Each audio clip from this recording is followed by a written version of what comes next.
Assalamu alaikum. Chapter Absorption and Variable Costing. Class number 5.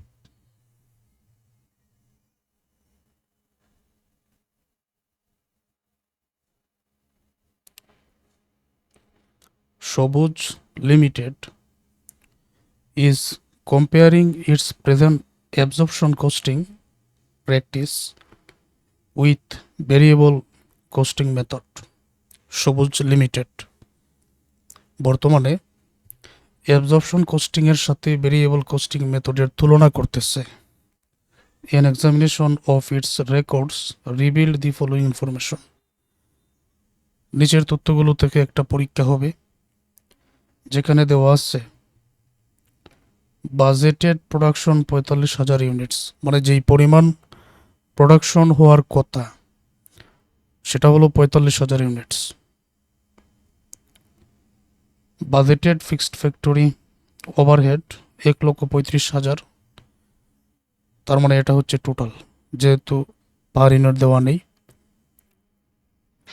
Fixed marketing and administrative expense 15,000, এটা কিন্তু fixed. Sales price per unit 20 টাকা। Standard variable manufacturing cost per unit 8 টাকা। আচ্ছা, ব্যাখ্যাটা আমি পরে করি। Variable marketing expense per unit 2 টাকা। For the year the following data are available. এই বছরের নিচের তথ্যগুলো অ্যাভাইলেবল আছে। অ্যাকচুয়াল প্রোডাকশন 40,000 ইউনিটস, আমি ব্যাখ্যাটা একটু পরে করি।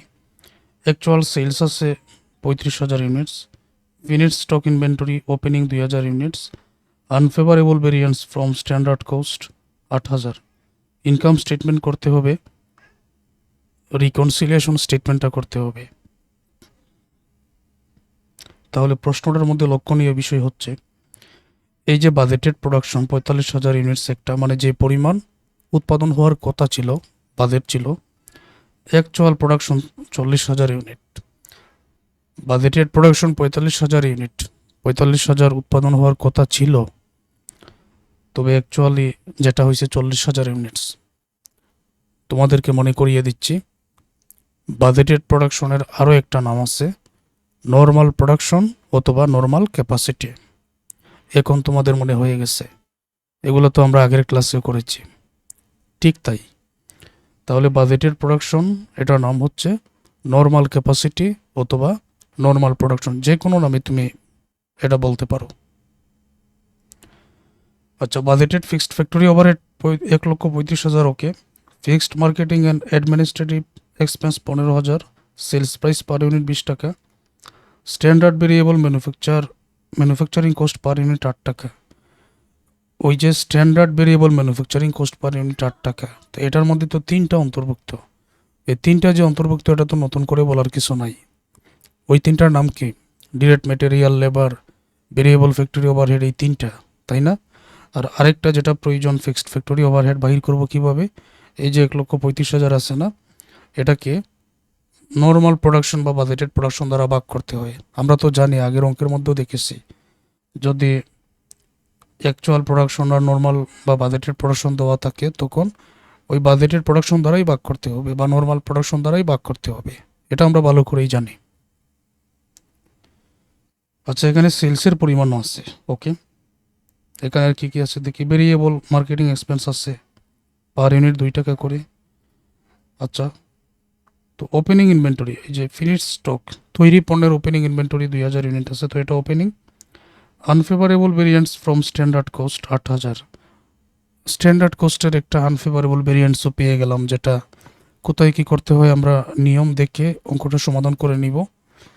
আর এই পর্যন্ত যে 5টা ক্লাস আমি নিয়েছি, মনে করে যে 5টা ক্লাসের মধ্যে সকল নিয়ম তোমাদের জানা হয়ে গেছে। তারপরও আমি আরও কিছু ক্লাস নিব, যাতে যে অঙ্কই এই চ্যাপ্টার থেকে আসুক না কেন সবাই যাতে পারো।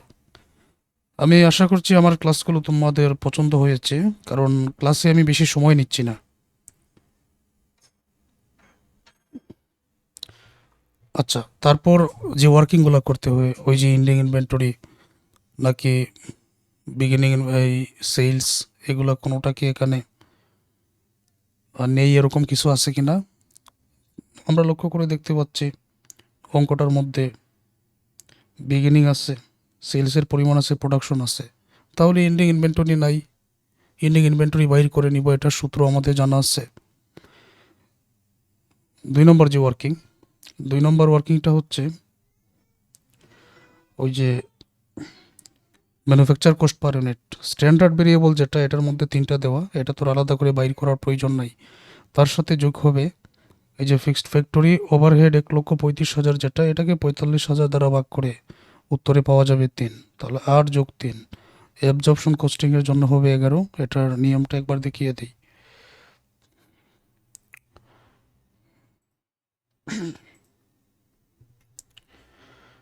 এই সূত্রটার উপর ভিত্তি করে আমরা এখন এন্ডিং ইনভেন্টরিটা বাহির করব। আশা করছি এটা নিয়ে আলোচনা করার প্রয়োজন নাই। ম্যানুফ্যাকচারিং কস্ট পার ইউনিট যেটা দেওয়া আছে, এটার মধ্যে প্রথম 3টা অন্তর্ভুক্ত, তো এই 3টা এখানে বসে যাবে। আর ফিক্সড ফ্যাক্টরি ওভারহেড যেটা, এটা আমরা টোটাল টাকাকে বাজেটের প্রোডাকশন দ্বারা ভাগ করেই শুধুমাত্র অ্যাবজর্পশনে নিয়ে আসবো। তারপর fixed factory over applied under applied আছে কিনা আমরা দেখব। এটা প্রোডাকশন আর ফিক্সড কস্ট পার ইউনিট গুণ করে ফিক্সড ফ্যাক্টরি ওভারহেডটা যদি বিগ করে যদি এখানে মাইনাসের টাকা পাই, তাহলে আন্ডার অ্যাপ্লাইড, প্লাসের টাকা পেলে ওভার অ্যাপ্লাইড, আন্ডার অ্যাপ্লাইড হলে যোগ করব, ওভার অ্যাপ্লাইড হলে বিগ করব। তারপরে পরবর্তী নিয়মটা দেখাচ্ছি, আপাতত তোমরা এখানে দেখে নাও।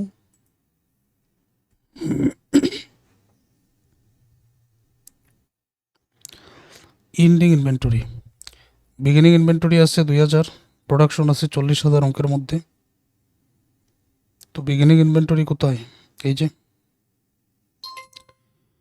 যে প্রোডাকশন 40,000, আর যে পরিমাণ বিক্রি 35,000, এই যে অ্যাকচুয়াল সেলস 35,000। তো 2,000 আর 40,000 যোগ করে 42,000 হয়, 35,000 বাদ দিলে 7,000 ইউনিটস। এটা হচ্ছে এন্ডিং ইনভেন্টরি।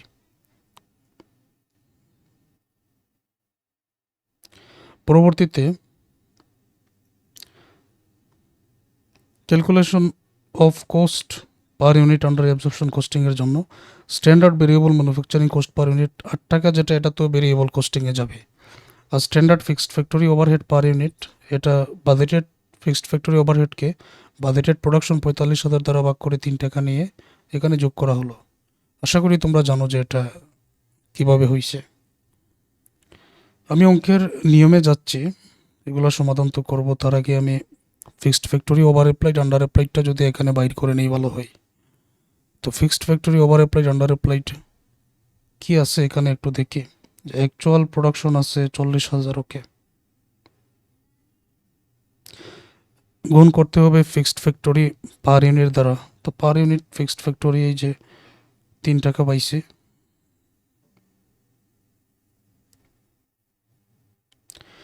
40,000 আর 3 কত হবে? গুণ করলে 1,20,000। এটা থেকে বিগ করতে হয় কি? বিগ করতে হয় বাজেটেড ফিক্সড ফ্যাক্টরি ওভারহেডের টোটাল যে টাকাটা 1,35,000।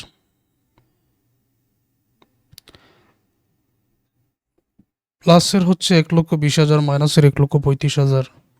তো এটা তো মাইনাসের টাকা বের হয়ে যাচ্ছে, মাইনাসের 15,000, যেহেতু মাইনাসের 15,000, তো এটার নাম হচ্ছে আন্ডার অ্যাপ্লাইড।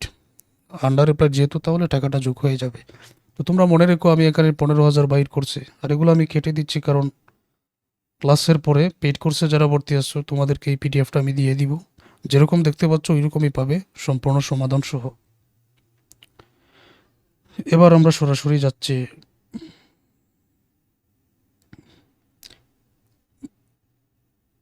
ভেরিয়েবল কস্টিং মেথডে অঙ্কের সমাধানটা।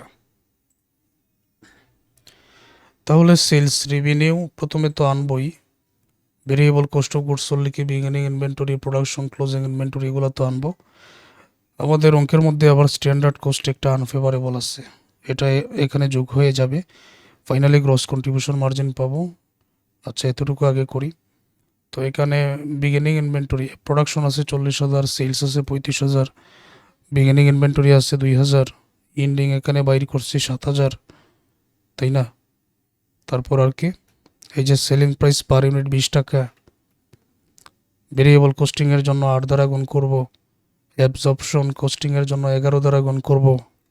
এই তো, আর তো কিছু না, খুবই সহজ। তো দেখো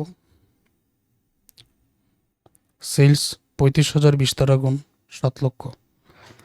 variable cost of goods sold beginning inventory 2000কে 8 দ্বারা গুণ 16,000 যোগ করা হবে ম্যানুফ্যাকচারিং কোস্ট বা প্রোডাকশন লিখতে পারো যে কোনোটা। 40,000কে 8 দ্বারা গুণ 3,20,000।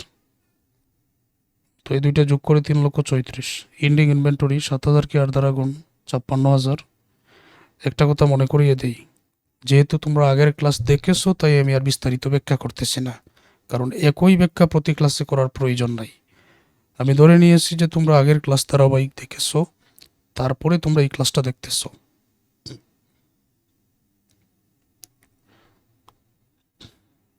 তো এন্ডিং ইনভেন্টরি বিক করলে 2,80,000। আনফেভারেবল ভেরিয়েন্স যেটা আছে 8,000, তো এটা তো যোগ হয়ে যায় নিয়ম অনুযায়ী। এই দুইটা যোগ করে 2,88,000। উপরের টাকা থেকে বিক করলে 4,12,000। এটার নাম গ্রস কন্ট্রিবিউশন মার্জিন। তারপর নিয়মটা হলো যে অঙ্কের মধ্যে এগুলো আসলে দেখানোরও প্রয়োজন নাই যে ভেরিয়েবল কোনো এক্সপেন্স আছে কিনা। ভেরিয়েবল এক্সপেন্স থাকলে বিক করে কন্ট্রিবিউশন মার্জিন পাবো। তারপর ফিক্সড যত ধরনের ব্যয় আছে বিক করে নিট অপারেটিং ইনকামটা পেয়ে যাব, যেহেতু এগুলো আমরা আগেই জানি। তো লক্ষ্য করে দেখতে পাচ্ছি আমি এখানে ভেরিয়েবল কোনো ব্যয় কি আছে, ভালো করে দেখো তো। একটা তথ্য এখানে একটু আগে যেন দেখেছিলাম যে ভেরিয়েবল মার্কেটিং এক্সপেন্স আছে পার ইউনিট 2 টাকা। আচ্ছা, তাহলে বিক্রয় হয়েছে কত ইউনিট? 35,000 ইউনিট। 35,000 দ্বারা এই দুইকে গুণ করে ভেরিয়েবল মার্কেটিং এক্সপেন্সটা একটাই এখানে আছে, ওইটা আমি নিয়ে আসবো। তারপর ফিক্সড কি আছে একেবারে পরে নেই। প্রথমত আছে factory overhead 1,35,000। Fixed factory overhead এই হলো একটা, এটা তো আনতে হয়। আরেকটা আছে fixed marketing and administrative expense 15,000। তারপর এখানে আমি আর কোনো ফিক্সড বা ভেরিয়েবল কোনো ব্যয় দেখতে পাচ্ছি না, তাহলে টোটাল হলো 3টা। আর এখানে যে variable marketing expense per unit 2 টাকা, এটা ওই যে সেলস আছে না, সেলসকে 2 দ্বারা গুণ করে টাকাটা হিসাব আমরা পেয়ে যাব। লেস ভেরিয়েবল মার্কেটিং এক্সপেন্স 35,000কে 2 দ্বারা গুণ 70,000 বিক করো। Contribution margin 3,42,000। ফিক্সড কস্টের মধ্যে ফ্যাক্টরি ওভারহেড 1,35,000 আর মার্কেটিং অ্যান্ড অ্যাডমিনিস্ট্রেটিভ এক্সপেন্স আরও 15, দুইটা যোগ করে 1,50,000। উপরের টাকা থেকে বিক করলে নিট ইনকাম 1,92,000।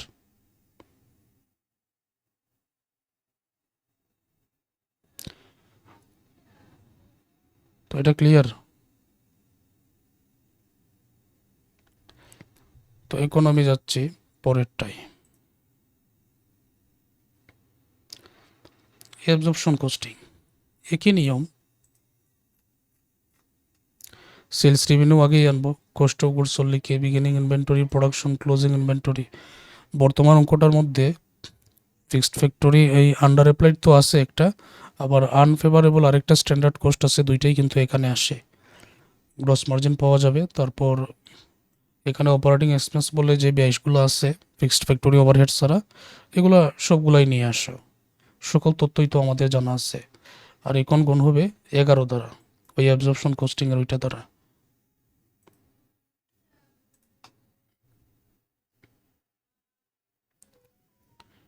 লক্ষ্য করো, সেলস 35,020 7 লক্ষ।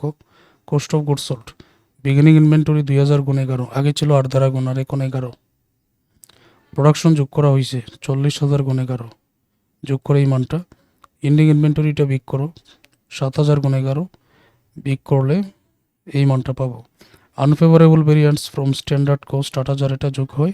Fixed factory overhead under applied যেটা 15,000 পেয়েছিলাম, এটাও যোগ হবে। এই তিনটা যোগ করে 4,08,000। উপরের টাকা থেকে এটা থেকে এটা বিক করলে গ্রস প্রফিট 2,92,000। আর দুইটা ব্যয় আছে, একটা হলো ভেরিয়েবল মার্কেটিং এক্সপেন্স 35,000 গুণ 2 70,000, আর একটা হচ্ছে fixed marketing expense 15,000। Fixed factory overhead আবার এখানে আসে না, এই দুইটা যোগ করে 85। উপরের টাকা থেকে বিক করলে নিট ইনকাম 2,07,000। তো এগুলো তো তোমরা ভালো করেই জানো কোনটার সমাধান কিভাবে হলো।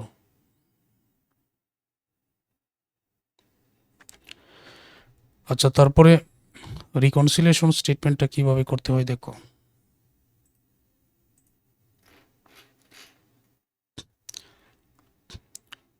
অ্যাবজর্পশন কস্টিং এর নেট ইনকাম থেকে ভেরিয়েবল কস্টিং এর নেট ইনকাম বিগ করে ডিফারেন্সটা বাইর করবে।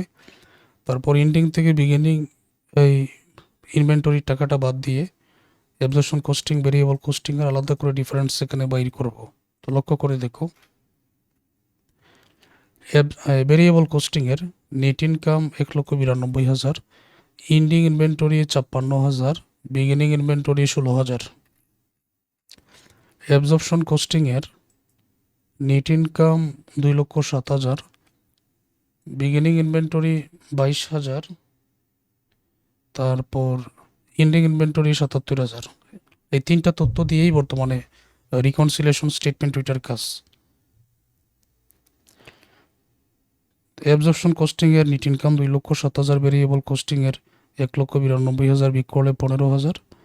তারপর change in inventory, absorption costing এর এন্ডিং থেকে বিগিনিং বিগ করে 55,000, ভেরিয়েবল কস্টিং এর এন্ডিং থেকে বিগিনিং বিগ করে 40,000। এই দুইটা বিগ করলে আবার 15, তো উভয়টা মিলে যাবে। এগুলো বোঝানোর জন্য আরও যে আলোচনা করতে হবে এমন কিছু না, যেহেতু প্রথম দিকের ক্লাসগুলো মনোযোগ দিয়ে করেছো, তো এগুলো তোমাদের জন্য সহজ।